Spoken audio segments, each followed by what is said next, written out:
이번 주 기상 전망 그리고 다음 주 기상 전망에 대해서 브리핑 하도록 하겠습니다. 우선 최근의 기상 이슈에 대해서 좀 살펴보도록 하겠습니다. 현재 그 인도 쪽이 되겠습니다. 파키스탄과 인도 등에 이 굉장히 기온이 크게 오르며 기록적인 폭염이 나타났었는데요. 인도 동북부 방글라데시에는 이후에 바로 폭우가 내리게 되면서 수많은 이재민이 발생하기도 하였습니다.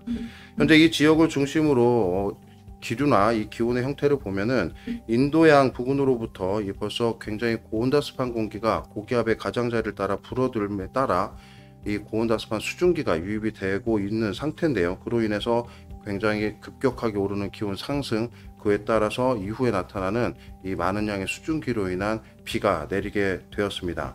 현재 나타나고 있는 특징은 그 북쪽으로 해서 여름철에 나타나는 아열대제트라고 하는 이 강한 바람이 북쪽으로 형성이 되며 벌써 이 인도를 중심으로는 이 여름철 몬순에 포함되어 있는 굉장히 고온다습한 공기의 영향을 받는 그런 추세라고 판단이 되고 있습니다. 한편 그와 동시에 미국과 독일에서는 토네이도가 강하게 발생을 하면서 피해를 주었는데요. 현재 영상에서 나타나다시피 굉장히 조금 강한 바람들이 이 도심부를 강타하며 많은 피해를 주었습니다. 이 지역을 중심으로는 현재 일기도상에서 나타나며 수증기 영상을 토대로 살펴본 바 아열대제트는 현재까지 아직은 남쪽에 위치를 하며 이 유럽 등지를 중심으로는 북쪽에 있는 다소 차갑고 건조한 공기 영향을 받고 있는데요. 다만 이 시기에는 강한 저기압이 발달을 해서 이 유럽 쪽에 영향을 주며 이러한 강한 돌풍을 동반한 토네이도가 발생을 한 것으로 분석이 됩니다. 두 사례들은 굉장히 조금 이례적이고 굉장히 강한 그러한 기상으로 인한 피해를 주었지만 이와 같은 서로 다른 원인에 의해서 나타났다라는 점을 조금 주지를 드리고 싶고요. 현재 이러한 배경 속에서 우리나라는 좀 어떤지 살펴보도록 하겠습니다. 현재 우리나라는 앞서 말씀드린 그런 아열대제트 영역은 우리나라 남쪽에 위치를 하며 우리나라는 북쪽으로부터 건조하고 다소 찬 그러한 성질을 가진 공기 영향을 받고 있는 상태입니다. 오른편에 위치를 하고 있는 수증기 영상의 토대로 보시면 이와 같이 북쪽에서 남쪽으로 건조 공기가 점진적으로 내려오며 지속적인 영향을 받고 있는 것으로 보이고 있는데요. 이 우리나라 북서쪽에 위치한 이 지역의 대기 하층까지의 구름의 모습들을 보시면 이와 같이 대체적으로 건조한 공기가 지상부로 가라앉기 시작을 하면서 대체적으로 맑은 그런 형태를 보이고 있습니다. 즉 대기 상층으로부터 북쪽으로부터 건조 공기가 내려오고 있고 이러한 건조 공기로 인한 맑은 상태가 유지되며 결국은 햇볕에 의한 지명 가열이 활발해지는, 그로 인해서 기온이 상승하는 그러한 추세라고 보시면 되겠고요. 특히나 우리나라 쪽으로 이러한 건조 공기들에 동반된 고기압이 우리나라 쪽으로 진출하는 시기에는 우리나라 남쪽으로 이동성 고기압화되면서 이 건조한 서풍까지 유입을 시키기 때문에 기온 상승에 추가적인 요소로 작용하는 것으로 분석하고 있습니다. 자, 그러면 25일부터 29일까지의 기압계 전망을 조금 살펴보도록 하겠습니다. 우리나라는 25일까지는 우리나라 북서쪽에서 접근하고 있는 일본에 해당하는 저기압, 그리고 우리나라 남쪽을 지나고 있는 일본 고기압 사이에서 주로 남서풍류가 불어들기 시작을 하며 대체적으로 날씨는 맑고 건조한 상태가 유지가 될 것으로 예상을 하고 있습니다. 때문에 건조한 고온의 서풍 그리고 지표면이 가열되는 현상으로 인해서 기온이 다소 오르는 그러한 시기가 될 것으로 예상을 하고 있고요. 이제 일본에 해당하는 저기압이 우리나라 쪽을 통과하는 시기가 25일 늦은 밤부터 26일 오전으로 예상을 하고 있습니다. 이때는 대체적으로 우리나라는 구름이 좀 많이 끼거나 흐리는 상태가 될 것이라고 예상을 하고 있고요. 이때 동반된 비구름대들은 대체적으로 한랭전선에 동반된 비구름대 형태로 북서쪽에서 남동쪽으로 빠르게 순차적으로 이동하며 영향을 줄 것으로 예상을 하고 있습니다. 주로 영향을 받는 지역은 우리나라 중부지방이 될 것으로 예상을 하고 있는데요. 강수편에서 조금 더 자세하게 설명해 드리도록 하겠습니다. 이후에 26일 오후 이 비구름대가 빠져나간 뒤부터 29일까지는 이와 같이 우리나라는 이동성 고기압들과 이 저기압들 사이에서 대체적으로 기압계가 주도하지 못하고 빠르게 지나가는 형태로 해서 기압계가 전개가 될 가능성이 높다고 판단이 됩니다. 대체적으로 하늘 상태는 구름이 조금 끼거나 맑은 상태가 유지가 될 것으로 예상이 되고요. 우리나라 남서쪽으로부터 또다시 기류가 불어들면서 고온의 현상이 유지가 될 것으로 예상을 하고 있습니다. 이후에 2번과 3번에 동반된 구름대들이 일부 우리나라 쪽으로 들어오면서 점차 29일 쪽으로 가는 날에는 구름들이 많이 끼는 그러한 날씨가 될 것으로 예상이 돼서요. 이 두 번째 통과하고 있는 이동성 고기압과 이 2, 3번에 해당되는 저기압들이 접근함에 따라 남서쪽으로부터 고온다습한 공기가 유입되고 지표면이 가열되는 25일과 같은 기압계가 다시 유지가 되며 기온이 다시 상승할 것으로 예상을 하고 있습니다. 이와 같은 기압계 전망을 토대로 현재 수치 모델에서 예상하고 있는 지상으로부터 약 700m 정도가 되는 이 지역의 기온 예상도를 함께 살펴보시면 이와 같이 앞서 말씀드린 바대로 26일에서 27일 기압계가 통과하는 시기를 제외하고는 이 모든 날에서 이와 같이 기온이 좀 다소 높은 형태가 유지가 될 것으로 예상을 하고 있습니다. 특히나 우리나라 북쪽으로부터 이 수치 모델에서 예상하고 있는 건조 공기의 모습들을 보시면 북쪽에서 남쪽으로 크게 내려오며 계속해서 이 건조한 공기를 불어 넣을 것으로 예상을 하고 있기 때문에 수증기 양이 많아진다라기보다는 대체로 건조한 상태에서 이 고온의 공기와 그리고 일사로 인한 지표면 가열이 두드러질 것으로 예상을 하고 있는 그런 상태입니다. 때문에 앞서 말씀드린 첫 번째 그림과 세 번째 그림에 해당되는 우리나라 남서쪽으로부터 들어오는 남서풍과 햇볕에 의해 지표면이 달구어지는 효과로 인해서 기온이 올라가는 시기가 대체적으로 24일에서 30일까지 이루어질 것으로 예상이 되고요. 다만 그 중간에 앞서 말씀드린 저기압이 우리나라를 통과하는 시기에는 북쪽으로부터 찬 공기를 일시적으로 끌어내리기 때문에 기온이 이와 같이 26일에서 27일 전반까지 기온이 다소 낮아지는 형태가 일시적으로 나타날 것으로 예상을 하고 있습니다. 비가 내린다고는 하지만 양이 다소 적을 것으로 예상을 하고 있기 때문에 대체적으로 대기가 건조한 상태는 유지가 될 것으로 예상을 하고 있고요.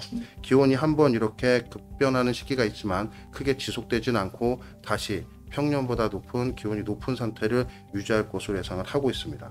자, 그럼 앞서 말씀드린 이 25일 늦은 밤에서 26일 오전 쪽에 해당하는 강수 형태를 조금 말씀을 드리도록 하겠습니다.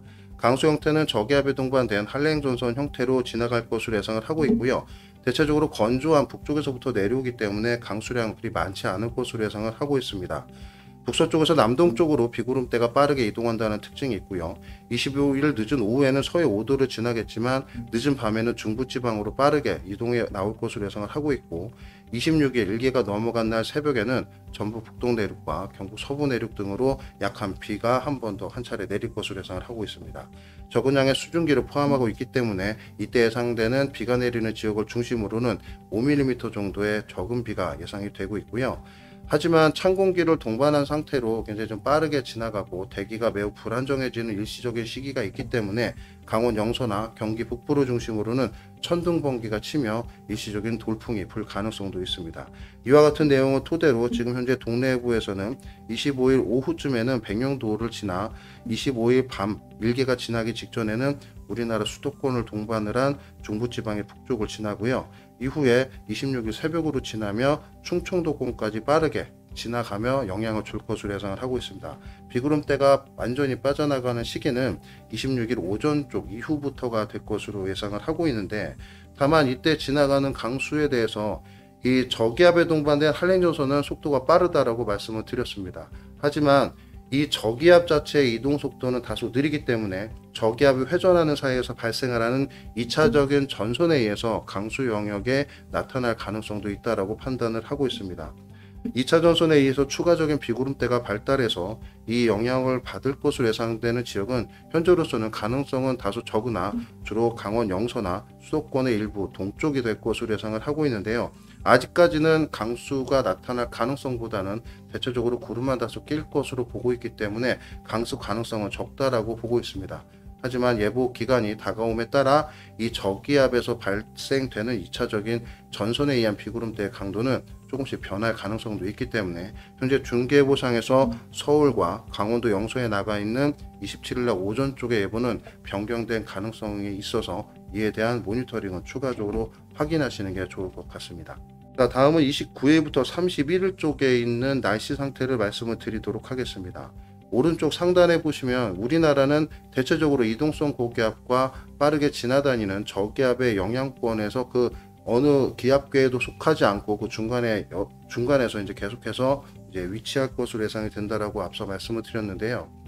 이와 같이 저기압이 북쪽과 남쪽으로도 계속해서 지나다니기 때문에 이 어느 한쪽에 저기압의 유상이 달라지거나 우리나라 쪽으로 들어올 경우 중계예보상에서 5월 29일에서 31일 사이에 강수예보가 도입될 가능성도 있다라고 보고 있습니다. 현재는 남쪽에 있는 저기압이 통과를 하며 29일 오후에서 30일 오전 쪽에 이 일부 제주도에 영향을 줄 것으로 예상을 하고 있지만 앞서 말씀드렸다시피 저기압들의 이동 경로가 남북의 진동에 따라 조금 위상이 달라질 경우 우리나라 현재 예보가 나가 있지 않은 이 전국 어디에도 비가 예보가 될 수 있다는 점, 29일에서 31일까지는 예보 변동성이 다른 날에 비해서 매우 크다라는 점을 조금 확인을 해주시길 바라겠습니다. 자, 이와 같은 내용을 정리를 해보면 첫 번째, 이번 주에서 다음 주까지는 전국이 대체로 25도에서 30도 이상 유지되는 굉장히 좀 더운 날씨가 예상이 된다. 당분간 평년보다 높은 기온이 유지가 될 것으로 보여 주의가 필요하고요. 다만 북쪽으로부터 건조 공기가 대체적으로 지배하는 상태이기 때문에 이 습도가 낮아 우리가 현재 특보를 운영하고 있는 폭염특보에서는 체감온도가 이제 반영이 돼서 습도의 높음이 되게 중요한데 폭염특보가 나지 않는 경우가 연출될 수도 있지만 굉장히 좀 덥다, 이런 상태를 좀 주지를 해주시길 바라겠습니다. 대체적으로 따뜻한 서풍이 불어들고 맑은 날씨 속에서 햇볕이 강하게 내리쬐기 때문에 내륙 지방을 중심으로는 이 대기 기온 상승이 굉장히 활발할 것으로 보이고요. 계속해서 대기는 건조한 상태를 유지할 것으로 보입니다. 최근 들어 가뭄에 대해서 많이 좀 걱정들을 하고 계신데 안타깝지만 다음 주 초반까지도 이러한 대기가 건조한 상태는 계속 지속이 될 것으로 예상이 돼서 주의가 필요합니다. 26일에서 27일 기압골이 통과하는 사이에 일시적인 기온 하강이 예상되지만 비의 양이 굉장히 적고 빠르게 통과해 나가면서 주말까지 27일 후반부터는 다시 기온이 상승하는 그런 추세가 될 것으로 예상이 되고요. 때문에 남부 내륙을 중심으로는 30도 이상도 나타날 것으로 예상이 돼서 고온에 대한 이 대비 그리고 주의를 해주시길 바라겠습니다. 두 번째는 26일 강수에 대한 내용인데요. 전체적으로 앞서 말씀드렸다시피 중부지방을 중심으로 5mm 정도의 적은 양의 비가 예상이 된다. 그리고 강수 시점은 정확하게는 25일 밤부터 26일 아침이 되겠고요. 순차적으로 빠르게 북서쪽에서 남동쪽으로 이동해 나간다. 변동성은 크게 두 가지지만 강수구역이 확대되는 남부지방의 강수 도입 가능성도 있고, 그리고 두 번째로 강수 시점 26일 후반에서 27일 새벽까지가 강수 변동 시점이라고 보이는데 저기압에 의한 2차적인 비구름대가 영향을 주는 지역을 중심으로는 지속성이 있는 비는 아니지만 한때 한 번씩 비가 내릴 가능성이 있다는 점을 참고하셔서 예보가 변동되는지 확인을 해주시길 바라겠습니다. 세 번째로는 30일에서 31일이 가장 가능성이 높다라고 판단이 되는데요. 북쪽의 저기압과 남쪽의 저기압이 통과해 나가면서 우리나라 쪽 어딘가에 강수를 뿌릴 가능성이 있다. 그래서 현재 중계예보상에서는 강수 예보가 도입이 되어 있지는 않지만 상황에 따라 강수가 예보가 될 수 있는 변동성이 매우 큰 기간이다라는 점 참고해 주시고요. 그에 따라서 이 양이 북쪽에 있는 저기압이 우리나라 쪽에 영향을 줘서 북쪽으로 중심으로 강수 예보가 나갈 경우는 비의 양이 그리 많지 않겠지만 남쪽으로 통과해 나가는 저기압은 상당히 많은 양의 수증기를 포함하고 있기 때문에 경우에 따라 비의 양이 증가할 가능성도 있습니다. 그래서 비의 양이 많아져서 피해가 우려되거나 특보가 운용될 가능성이 있다고 판단된 시에는 언제라도 수식 브리핑을 통해서 급변하는 예보에 대한 상황을 전달해 드리도록 하겠습니다. 지금까지 정리 브리핑이었습니다.